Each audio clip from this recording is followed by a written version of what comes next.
Welcome to the Answer is Yes podcast, where we interview some of the most interesting people that have said yes to opportunities in their life. We hope that through these stories, you can learn to create your own destiny by saying yes along the way. Join us as we explore the new series covering topics such as passion, integrity, and hard work. I'm your host, Jim Riley, and I hope you enjoy these interviews as much as I do. I believe that everyone has an important message worth hearing. Hello and welcome to the Answer is Yes podcast. Hope everybody's doing great out there. I have just been listening to some incredible messages and podcasts the last couple of weeks as I've been here in seclusion, and I hope you're doing the same. And today's show is going to be no different. I've brought Raquel onto the show. Raquel, how are you doing today? I'm doing amazing. Thank you so much. I'm thrilled to have you on the show, mainly because I've watched you from afar. We've done just a couple little projects together, and you are such a grinder, man. You are out there, relevant, working your butt off. And I remember the first time I met you, you showed up at the office, and you just were hustling and had all your materials. I thought, wow, this girl's on fire. So I'm thrilled to have you on the show. Thanks for making the time today. Oh, that means so much. Thank you. Well, as it is a tradition on the show, the idea is to tell our stories and when we've said yes along the way. So if you don't mind, can you please tell us your background and how your career started? Probably not too many years back. You're not that old. So we'd love to hear about your background. Thank you so much. Yeah, no, this is actually perfect because I've always said yes to any opportunity that's come up. But I guess I'll start from the beginning. Went to Cal State Fullerton, got my degree, bachelor and master's in communications. And I'm so glad I, really got that education because it's helped. Actually, the way I got my master's, my dad asked me, do you want to get your master's? Because I was already working. I was an intern at Interscope Records. And who wouldn't want to have that really awesome opportunity working there? But he said, if you want your master's, I'll pay for it now. Or you can just, work and get it yourself, on your own. And I said yes. I said yes. I'd rather my dad, pay for it and go get my master's. So I did. So I feel like that's the first time maybe I started just saying yes when opportunity comes up. But I think what really got me started in events and marketing and PR, which I do now and have been for the last 10, 15 years, is the first time a girlfriend of mine asked me if I wanted to help with raising money for the Surfrider Foundation, Newport Beach chapter. And I'm sure that's probably one of the first times too I came knocking on your door too, trying to get sponsors from people, because that's where I met Eric or Blue Sea and met the Orange County Advertising Federation and all that good stuff.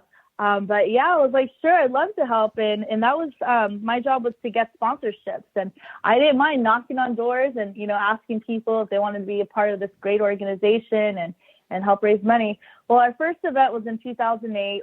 We raised, I think we partnered with a whole bunch of people, but we raised a lot of money, and gave a good chunk to the Surfrider Foundation. And I've been raising money, for them, I think 6 years consecutive after that, and got the Orange County Advertising Federation involved, and we raised money for Malleola and all this.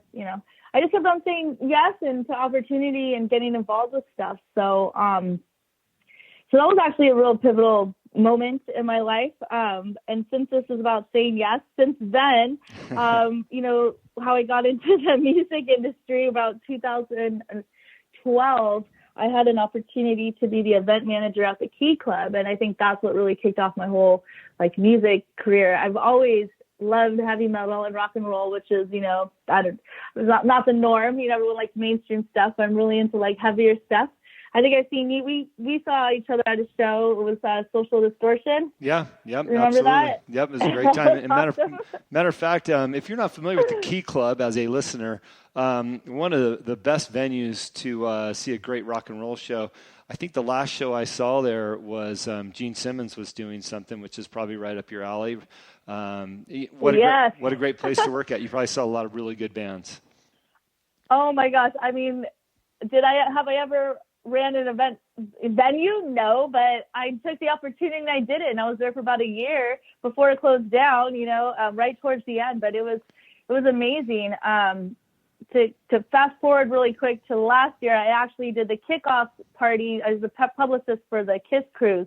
The Cruise Fest, the kickoff party. And then I went on the KISS cruise and saw Gene Simmons and Paul Stanley, and it was awesome. So anyways, so I said yes to that opportunity. And one day at the Key Club, and then one day this magazine walks in. They wanted to do an event. They're called Rock and Roll Industries Magazine. And they wanted to do an event, and we just got to talking, and they asked me if I write. And in my head, I was thinking, well, I'm a college graduate, did pretty good in school. I'm like, yes, I do write. So that started my career as a music journalist for Rock and Roll Industries, and have been writing for them for the last 8 years. And that's just, I feel like that's like another example, right, of just saying yes to these amazing opportunities. But of course, you have to back it up. You have to do the research, you have to do the hard work, you have to grind, and you have to do 100% your best. And so you have to believe in yourself that you can do it. So that's, so I've been writing. And then what else? So fast forward, I guess, 2015, I started, I've always worked for myself. I think things really picked up when I just started going after companies that were kind of small and trying to grow. So maybe the underdog kind of companies. One of them, being the Naughty Girl of Los Angeles, is just something different, something unique. And when I say that, it's just a small company trying to make a brand, and me helping out and doing their PR. And same with smaller bands too, getting them pressed, getting their name out there, doing whatever it takes to be their cheerleader and getting them noticed. So I guess I've always been really grinding really hard. Yeah, no, make things happen.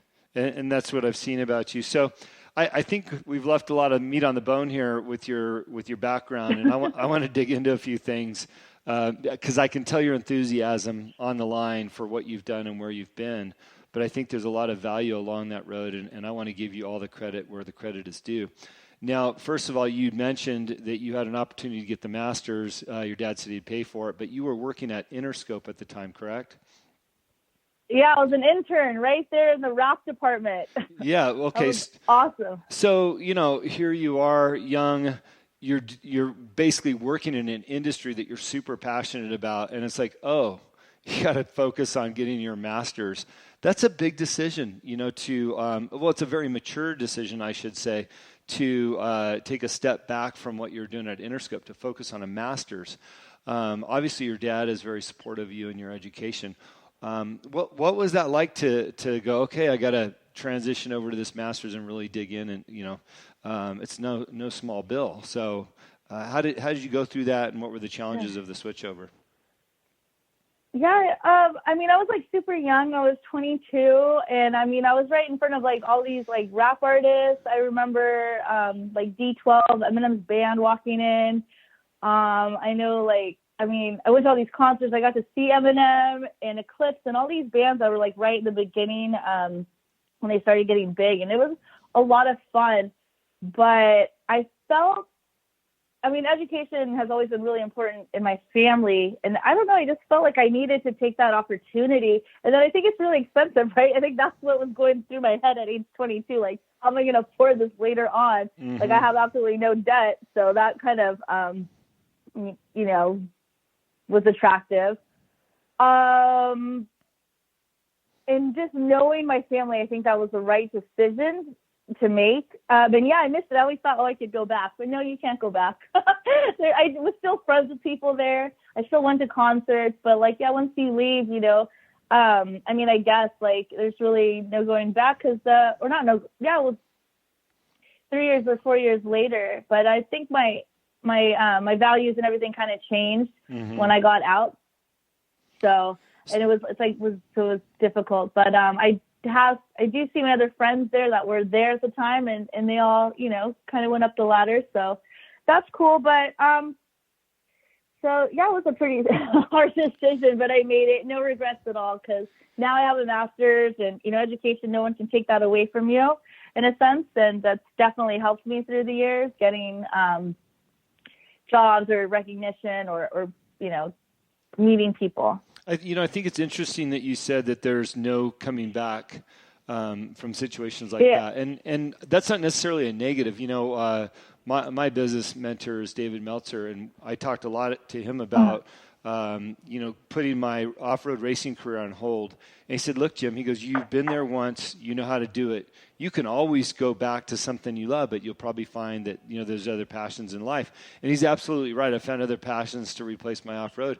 But at the same time, when I look at your story, you might have stepped away from Interscope to get your master's, but you kept a foot in the music industry and have maintained that all the way through. So at what point did you start to wrap up your master's and figure out what you wanted to do next? Well, so I got my master's, I think, in like 3 years. I went to winter school, summer school. I mean, my dad wanted me out and, working.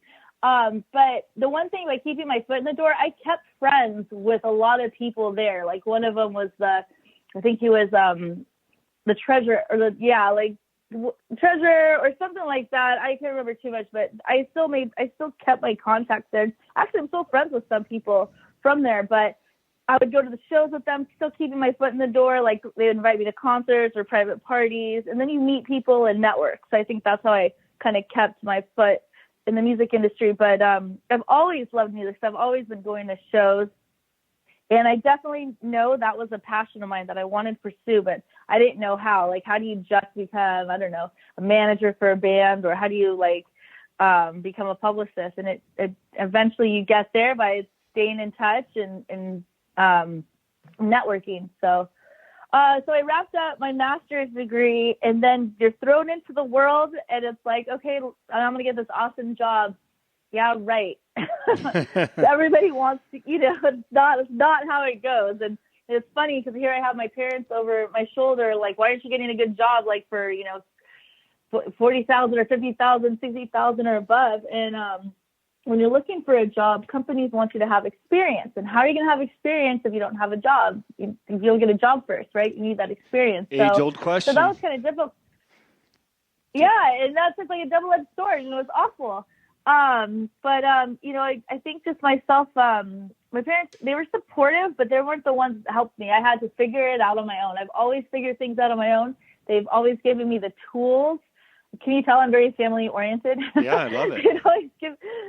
They gave me the tools, and I'd have to figure it out. So, somewhere, down the line, I think, just by talking to people, my dad introduced me to people, and friends of the family.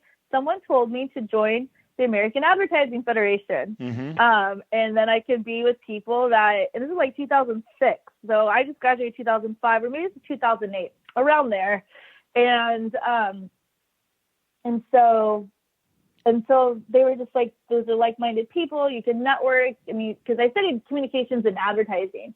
And so that was like kind of a perfect fit, obviously. And that is where I got the experience for my resume. And that's where I was on the board as a programs director and helping with events. And I just used that as experience. And so living with my parents, so I was okay, financially, I guess. Sure. And then eventually,